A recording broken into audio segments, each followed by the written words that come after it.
Olá pessoal, aqui quem fala é o engenheiro agrônomo André Futman do canal Planta Sem Mistério e do blog Orquídeas Sem Mistério. E, gente, agora aqui vocês estão me vendo diante dessa vareta comprida aqui. Vocês estão vendo? Vocês acham que estão mortos? O que vocês acham que é isso aqui? Não sabem? Pois bem, gente, isso aqui não está morto e nem é uma vareta, mas sim uma fruteira, uma fruta que muita gente gosta e muita gente tem dúvidas no seu cultivo. Então, eu vou estar começando mais uma longa série, é uma série que vai levar um bom tempo para ficar concluída, talvez alguns anos, pois ela será baseada nessa cobaia aqui, que é um pé de caqui, gente. E é isso aí. Vamos começar então a série do cultivo caseiro de caqui. Exatamente, pessoal, tanto em solo, no pomar doméstico, quanto em vaso. Ok? Então, vamos iniciar nossa série então?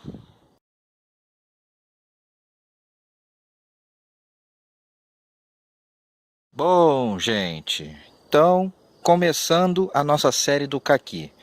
Para quem não conhece, essa aqui é uma muda padrão de caqui. Muitas vezes quando a gente compra as mudas de caqui, elas vêm nesse jeitão aqui, ó. Uma vara comprida, reta, né? Uma haste única, pode ter algumas pequenas ramificações. E quando a gente compra ela mais para o meio do ano, é natural ela virem sem folhagem nenhuma. Isso mesmo, gente, ela vem sem folhagem. Isso é muito interessante, ó, vocês estão vendo aqui. Ou seja, ela é mais uma daquelas plantas que caem as folhas e entram em dormência, assim como outras fruteiras de clima temperado. E por falar em clima temperado, essa aqui é uma fruteira de clima temperado, mas que muitas variedades têm boa aceitação para climas mais quentes, como o meu aqui. Por exemplo, a rama forte, que é uma variedade que muita gente gosta, que muita gente cultiva, é uma variedade bem adaptada que se dá muito bem aqui nessa minha região aqui, Guapi, Magé, frutifica muito. Agora, claro, climas amenos, vocês têm mais opções, mas essa é uma variedade muito interessante. E por falar em variedade, gente, vamos falar um pouquinho das variedades do caqui. Vamos falar um pouquinho das características dessa planta para começar, então, vamos lá?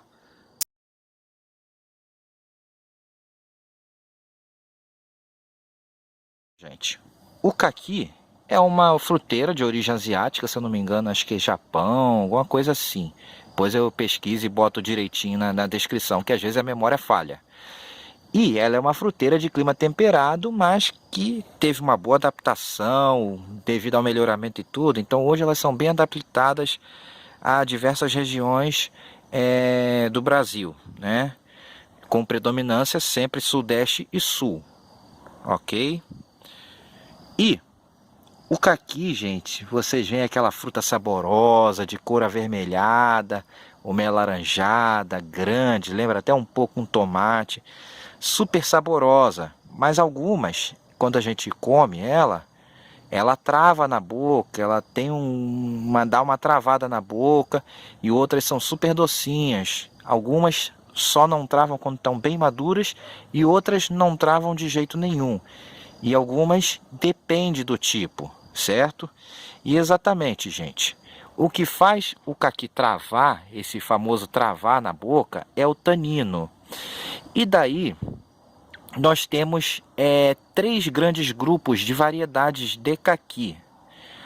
Por exemplo, nós temos os caquis que a gente chama de não taninosos,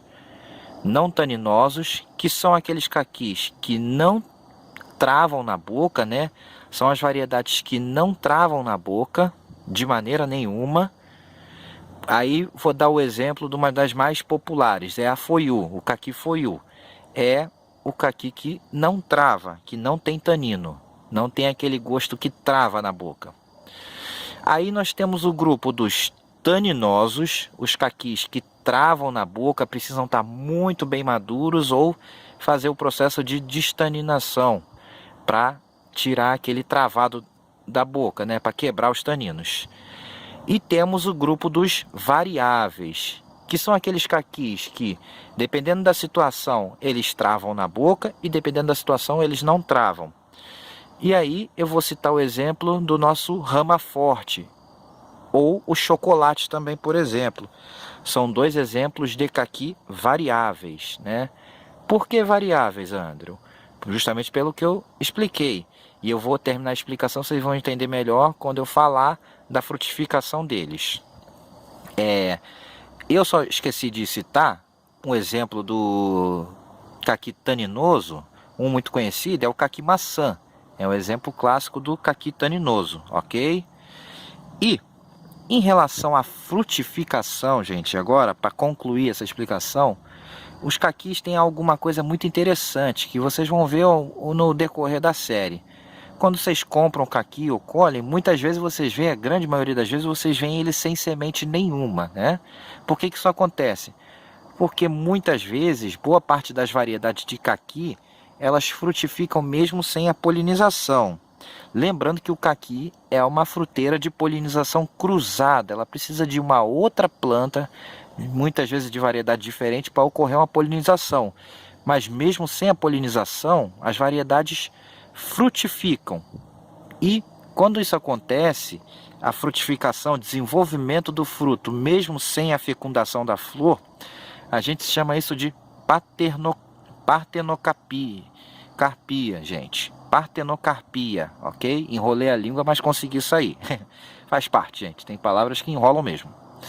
Isso quer dizer o quê? O fruto vai desenvolver, tem vários estímulos que fazem ele desenvolver, mesmo sem a fecundação da flor pelo grão de pólen, ok? E aí é que está o lance. No caso dos variáveis, quando o fruto é partenocárpico, agora saiu direito. Partenocárpico, por exemplo, o Rama Forte ou chocolate, eles travam. Quando não estão bem madurinhos, eles travam na boca. Mas quando eles são polinizados e produzem sementes dentro, eles não travam. E aí por isso que eles são chamados de variáveis. É muito legal isso, não é, gente? Outra questão interessante do caqui, em relação à sua fenologia. Vamos dar uma pinceladinha bem rápida nela agora? Vamos lá? Pessoal, a fenologia do caqui, explicando bem rapidamente, né, o comportamento dessa planta, a gente vai ver isso na prática ao longo da série. É uma série longa, como eu falei, então a gente tem que ter bastante paciência, porque essa série vai levar alguns anos para ficar pronta. Mas conforme tendo vídeos, tendo acontecimentos significantes, eu vou estar fazendo vídeo, claro. E o caqui é da seguinte maneira, como toda boa planta de clima temperado. Ela, da primavera em diante, na primavera, ocorre a brotação do caqui e a sua floração, quando se trata de plantas adultas. Então, durante a floração, ela também já vai desenvolvendo sua parte vegetativa, gente. E eu vou dar um ganchinho na poda, já que eu estou falando disso. E aí, durante o verão, os frutos vão se desenvolvendo e a planta encorpa legal mesmo, cresce vegetativamente, com folhas bonitas, bem vigorosas, fica uma planta muito bonita, uma árvore linda. E aí, quando chega o outono, né, a partir de abril, maio, os frutos começam a amadurecer. E maio é o auge abril e maio, metade de abril e maio até junho é o auge da colheita do caqui. Os frutos amadurecem e é a colheita do caqui.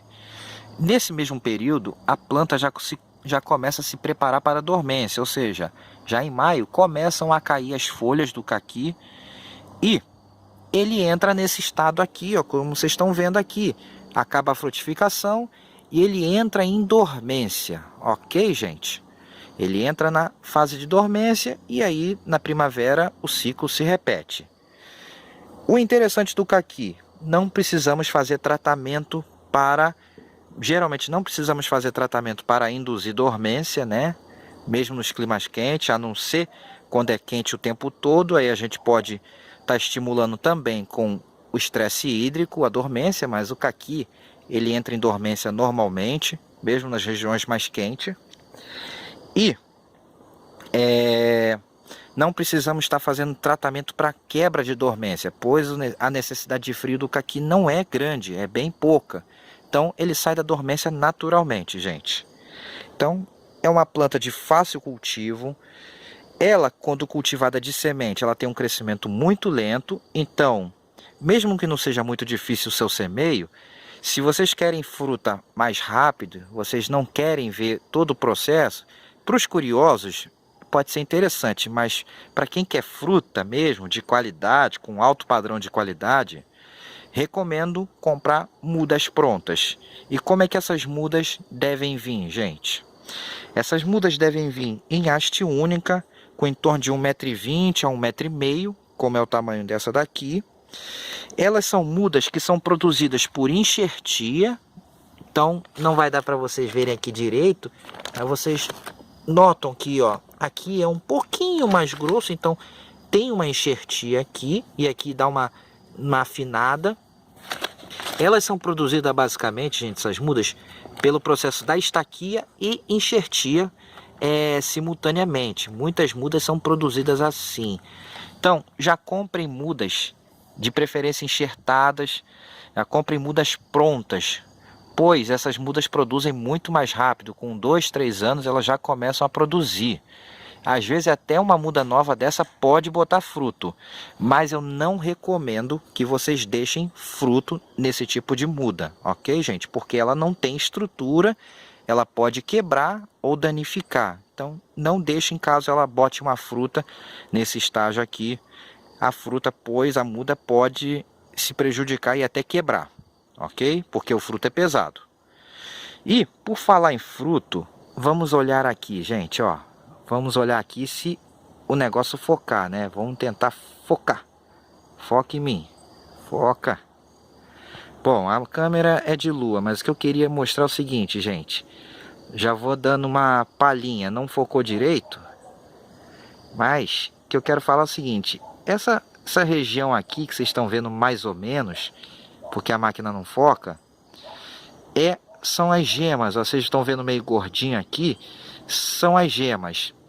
E essas gemas da ponta até a terceira gema, geralmente, a segunda, primeira, segunda e até a terceira, essas são as gemas que vão sair floração e frutificação. As gemas atrás dessa posição só saem ramo vegetativo, elas não frutificam, gente. Então o caqui só bota fruta nas gemas da ponta. Então aí vai uma dica quando vocês forem fazer poda de caquis adulto, que vai ser um tema que eu vou explicar com mais calma, claro. Vocês quando forem podar caqui para limpeza, para frutificar, nunca aparem as pontas, nunca aparem as pontas, pois senão vocês vão perder a frutificação do caqui. Sempre podem ele no decorrer do ramo, mas nunca aparem a ponta dos ramos, senão vocês perdem toda a floração do caqui que está concentrada nessas gemas. Elas saem daqui, ok? E é isso, gente. O que eu vou fazer agora? Dei uma introduçãozinha, né, sobre o cultivo do caqui, mas isso eu vou explicar mais aprofundado no decorrer, e também vou fazer um cultivo em vaso para vocês no decorrer. E aqui eu já tenho uma cova pronta, devidamente preparada. Ela está até um pouco grande demais, mas isso aconteceu porque tinha um toco aqui que eu arranquei, por isso que ela está grande. Está até mais do que o necessário. Mas quando vocês forem plantar, eu segui aqui uma dica básica para fruteiras em geral. Fiz uma cova de 60 por 60, né? 60 de diâmetro e 60 de profundidade. Essa aqui tem mais, mas esse é um padrão de cova, né? E o que eu coloquei aqui? Botei em torno de 1 quilo, 1 quilo e pouco de calcário. Se vocês não têm uma análise de solo para colocar uma quantidade precisa, pode botar até 1 quilo, 1 quilo e pouco de calcário. E coloquei também farinha de osso, dá para botar até 1 quilo de farinha de osso também. E botei um balde, botei uns 20 litros de esterco aqui, bem curtido também, ok? Mistura, tudo bem misturadinho. Eu ainda vou terminar isso aqui. E vou fazer o plantio e vou dar mais uma dica final na hora do plantio, ok? Então, uma dica padrão que serve para várias fruteiras aqui para o plantio. O ideal aqui, né, a gente esperar em torno de 2 meses para fazer o plantio. Não é o meu caso aqui, porque eu tenho alguns motivos para poder estar fazendo esse plantio, um pouco de urgência até para o vídeo mesmo. Então, e a época aqui agora está bem favorável para o plantio. Então, eu vou fazer esse plantio logo, pois infelizmente, eu tenho que correr um pouquinho aqui. Mas o certo mesmo é esperar. Mas muitas vezes as pessoas não têm condição de esperar 2 meses, 1 mês. Então agora aqui eu vou estar procedendo o plantio para mostrar para vocês. Aí, conforme a planta vai se desenvolvendo, vocês vão também acompanhando nos vídeos subsequentes. Ok, galera? Então, vamos ao que interessa. Vou lá plantar essa muda e volto para falar com vocês. Já volto, galera.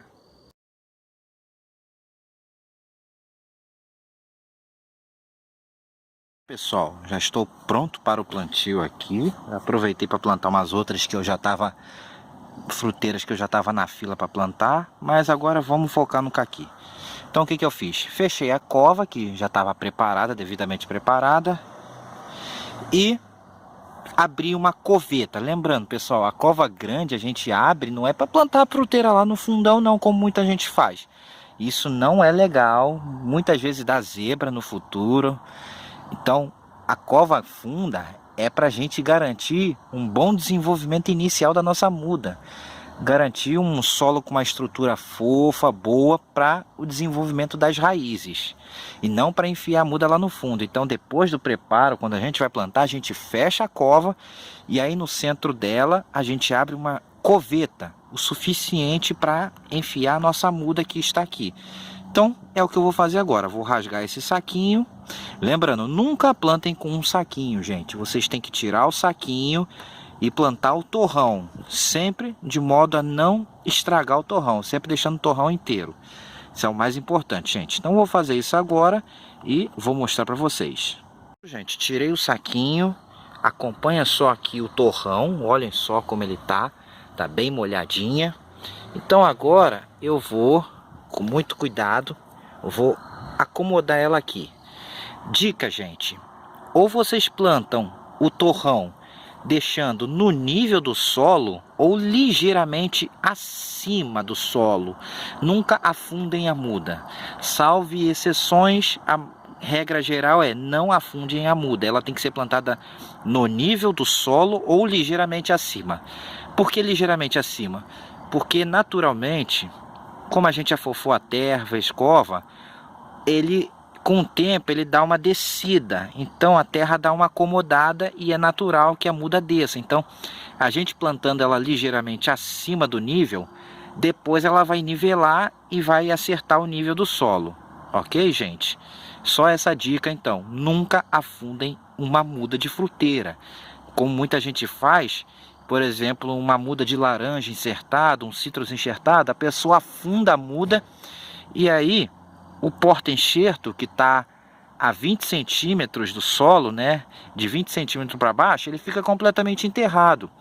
E aí, o motivo pela enxertia, que é justamente fornecer uma variedade rústica, que vai fornecer raízes fortes e uma planta vigorosa para a variedade enxerto, né, copa, é perdido, porque justamente você enterrou e a parte de cima ficou em contato com o solo, então perde o sentido. Então, e isso no futuro acarreta o quê? Pragas, doenças, uma série de problemas que vai levar a sua planta à morte. Então, gente, a planta tem que ficar no nível do solo. Plantem ligeiramente acima ou no nível, ok? Nunca afundem a muda. Essa é a dica. Então agora eu vou terminar aqui o plantio com 2 mãos, porque com uma é impossível, e já mostro para vocês depois, gente, ok? Daqui a pouco eu tô voltando. Pronto, gente, plantei. Depois que planta, você dá uma compactadazinha de leve aqui, com cuidado para não machucar a muda. E eu ainda vou botar, não coloquei, vou botar um tutor, uma estaca de bambu aqui, para a muda ficar bem firme, não correr o risco de bater um vento, um bicho, coisa e quebrar minha muda. Então, já está plantada. Coloquei a camada de palha e não fiz a bacia. O que é essa bacia, gente? Que é muito recomendada, principalmente em locais mais secos, e solos mais arenosos, é bem interessante fazer a bacia. Você faz uma valeta em volta da cova, uma valeta não muito funda, uma valetinha em volta da cova. E essa valetinha você pode encher ela de água. Isso vai favorecer com que a sua muda fique mais tempo mais úmida. Isso é muito bom, gente. Isso deixa a umidade maior. E a cobertura de palhada. Lembre-se de sempre colocar palhada após plantar uma fruteira, gente. Pois ela evita o ressecamento do solo, aumentando o pegamento das mudas, melhorando o desenvolvimento inicial. Além de fornecer proteção e evitar a queimadura de sol aqui na base da planta, ela também vai fornecer nutrientes conforme vai se deteriorando. Isso é muito benéfico, gente. Então sempre bote palha após plantar a sua fruteira. Então tá pronto aqui, gente. Só falta tutorar, que eu farei isso depois. Farei o tutoramento da muda. E agora é o seguinte. No momento agora eu não vou fazer nenhuma poda. Mas essa muda vai precisar de poda de formação, que vai ser os primeiros assuntos que eu vou estar explicando nos vídeos seguintes.